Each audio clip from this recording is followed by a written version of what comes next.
Hey, just hanging out at the gym. Just thought I'd say hi to myself. Hi there, self. I've been, thank goodness, this last 3 weeks has been, a very, very trying time for people around the whole country, really. The winter came in exceptionally strong, far more stronger than usual this time of year. We're seeing storms and temperatures and winds and wind chill that we usually don't see until the very end of December or even into January. But it has finally, around here anyways, began to break, and the temperatures are on the rise, and the weather should become a little more normal. One good thing, we got a decent amount of snow, and we were in a drought for sure this summer, so I'm looking forward to more water to replenish the springs. The other thing I have to be grateful for is my health has been pretty good. I have been a little bit on a energetic slump lately because I needed to back off of training, and I needed to recover, and I needed to focus my attention on other things. Even just my state of well-being in my mind and stuff. And I guess learn to adjust to life in general as I get older.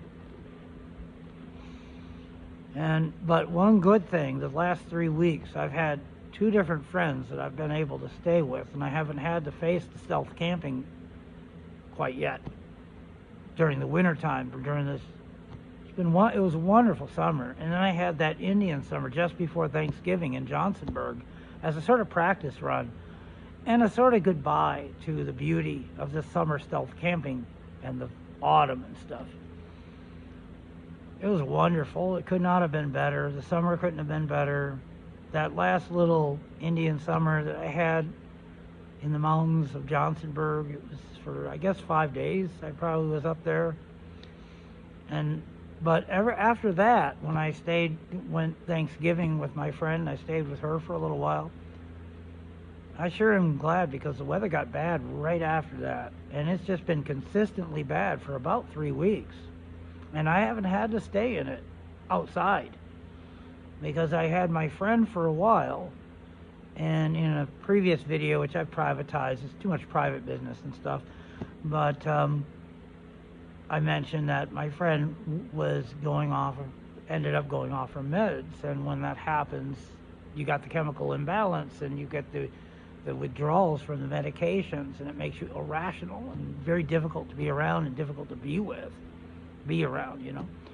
And so I was almost kind of like, to some extent, a bit of a caretaker, trying to hold it together for her, and also say, boy, this weather is bad out here too. I was benefiting.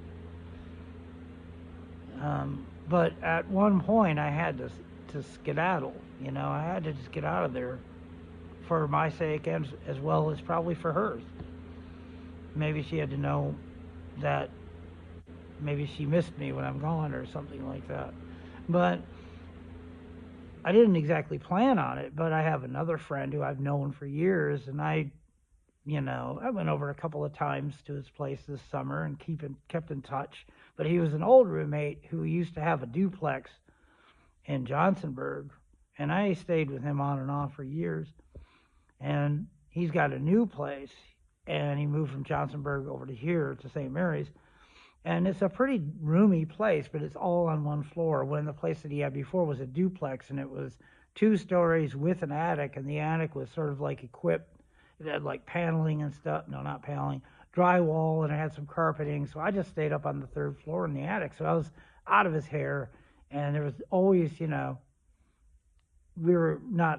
wasn't always underfoot.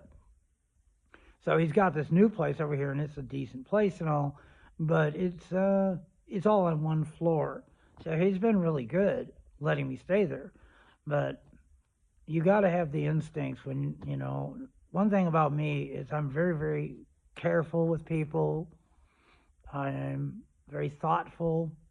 and I have a lot of situational awareness, and I can read energy, and I know how long I can push it and stuff, and I know how long I can ask, and I know, give a little before I take anything. And I don't mean take, I mean give a little, take, there's always a give and take with friendship. So I always make sure there's something, you know, that incentivizes the kindness, I guess, that's offered. So I could tell that tomorrow I gotta move on, because I don't want to get to where I'm staying too long. So I'm gonna be out stealth camping, but thank goodness, almost like divine providence, the whole entire last 3 weeks have been wall to wall, single digits, with wind chills dipping below zero, and the weather was awful with lots of snows and stuff. All that's kind of coming to an end for a couple of days. So right there, when it's like, all right, my instincts, my spidey senses are telling me it's time to kind of give this guy some space for a while. So I'm going to be leaving tomorrow, and what I'm doing is, like right now, I'm giving him some space because he needs some time by himself in his apartment. So I'm walking around for a couple of hours and kicking it here at the gym. But while I've been out, before I got to the gym here, I went and took some cardboard and I stashed that around, because I'm not sure. I got a secret little spot that I might be able to get a couple of nights out of, which I won't mention on video, obviously, but I think it might work out to where I can have, it's like a garage kind of situation and nobody goes there, and I think I could pull it off to where I could crash and for maybe 2 nights and play it by ear after that. And then I'm going to decide if I'm going to stay around town or maybe if I'm just going to start traveling a little bit.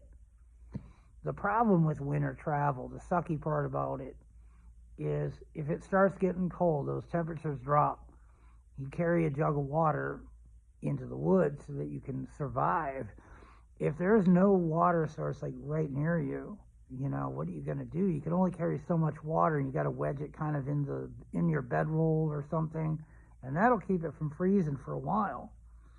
But you can't, when it's like 20 degrees or lower, I can't carry a jug of water, like a gallon jug of water with me, because I usually carry a jug of water like in my hand and a staff, and I have my backpack on my back, because then I can pull over and I can set up camp, and that gives me at least a gallon worth of water. But if the temperatures drop and I got this gallon of water, then that gallon of water freezes. That's one of the worst parts about winter, is keeping your water from freezing. Now, if I could get out to the state forest or someplace around Johnsonburg or something, and you got those springs that are PVC tapped, even though it's super cold, there'll still be a trickle of water that keeps running and running. It's not going to completely freeze and seize, Or if you're even in a tiny little small town just passing through, you could set up a little camp pretty easy in towns where there's no other homeless people. They never seen homeless people, And if you're near some kind of a gas station, you can go in the bathroom and get at least some water. I hate drinking tap water, but sometimes that's what you just got to do,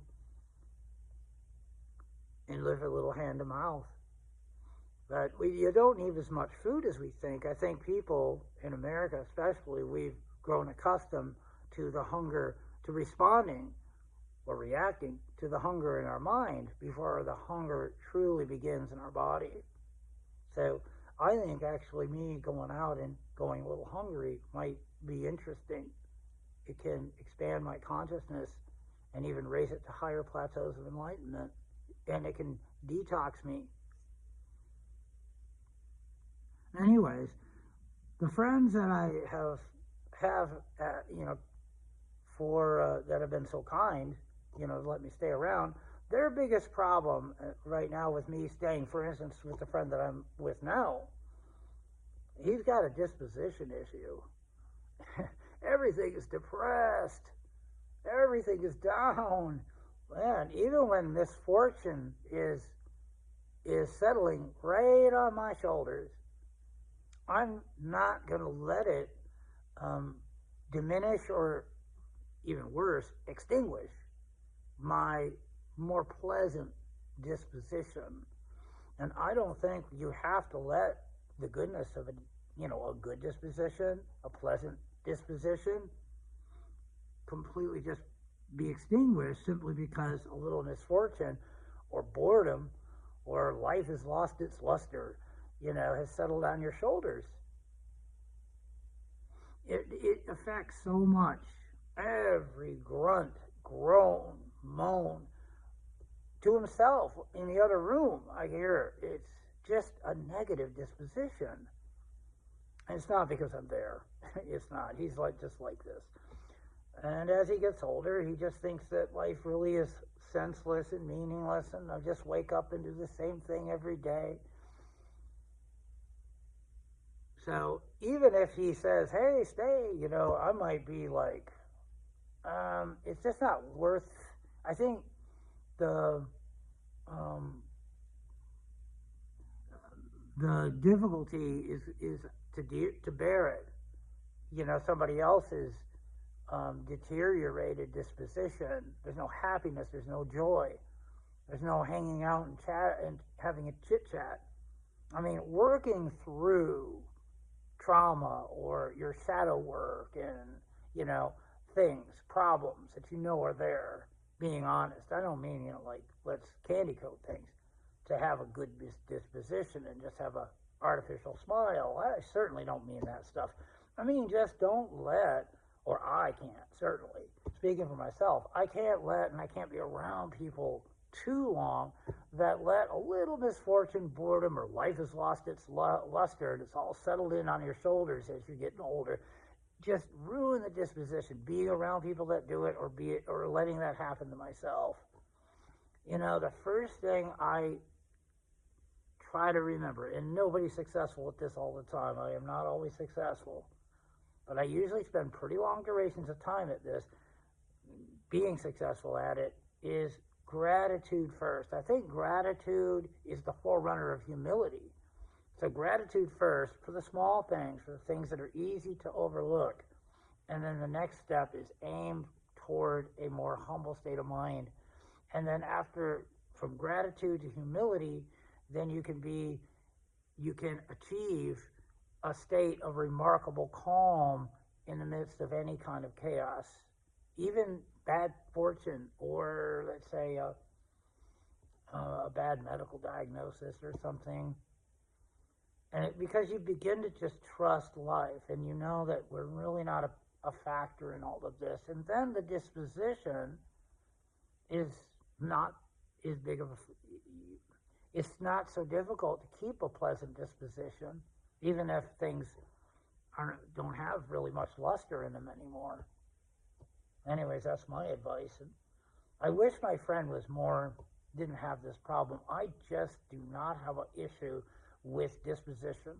And I'm very thoughtful. I can read a room, I can read energy, and I have really good situational awareness, and I have great instincts when it comes to somebody's generosity toward me, and they say, hey, yeah, come on in. You can stay in the back room over there for a week or whatever.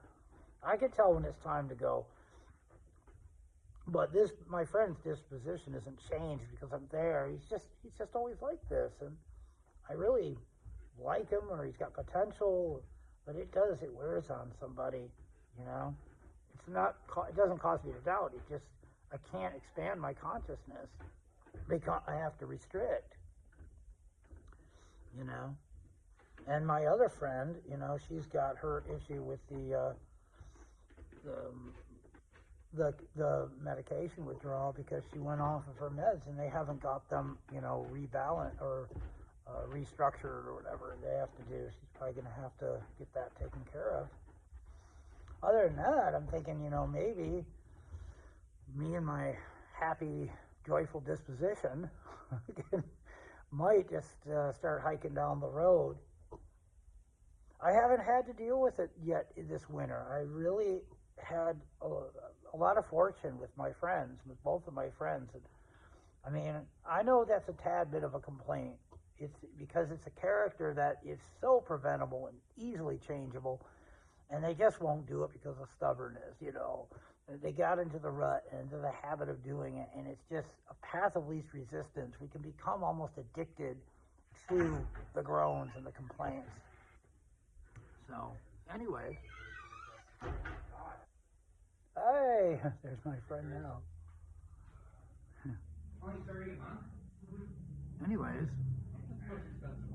I am going to shut the video off and wish y'all merry, happy holidays and happy and healthy New Year's. Over and out for now.